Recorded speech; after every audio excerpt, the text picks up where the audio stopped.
Né le 10 juin 1977, Benjamin Millepied fête son 46e anniversaire en 2023. Il y a plus de 10 ans, il avait croisé pour la première fois le regard de Nathalie Portman, en pleine répétition pour le film Black Swan. Un souci de santé les avait à l'époque rapprochés.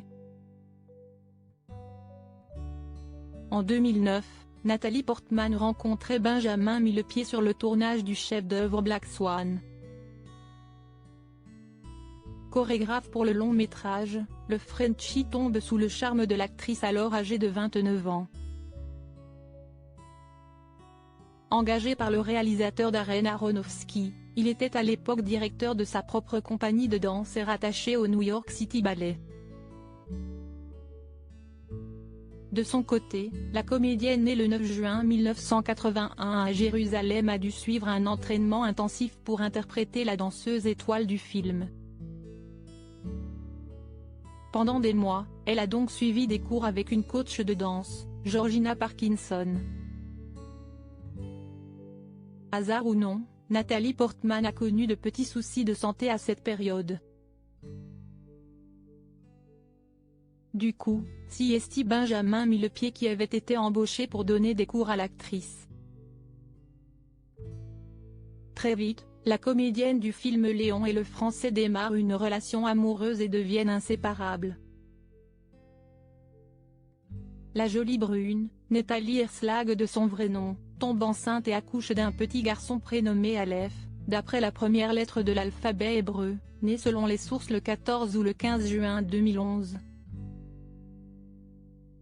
Quand elle a reçu son Oscar pour le film Black Swan, elle était d'ailleurs enceinte de leur premier enfant.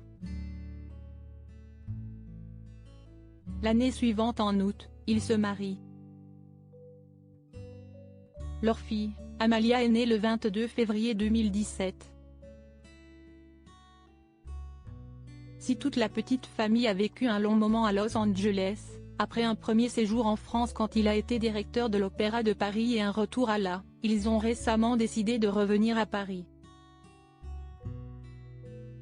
En effet, l'ex-danseur étoile s'apprête à sortir son premier film en tant que réalisateur, Carmen, libre interprétation de l'opéra de Bizet, qui sort en salle le 14 juin prochain.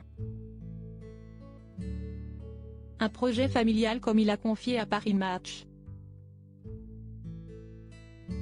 Concernant leur volonté de ne pas s'exposer dans les médias, il répond « Elle comme moi avons ce désir de ne pas exposer notre vie privée. Enfin, c'était surtout le cas au début de notre histoire, maintenant nous ne parlons même plus. Nous ne ressentons pas le besoin d'exhiber notre couple. La manière dont je promeus mon travail ne passe pas par ça. Et si est-il la même chose pour elle? Le message est clair.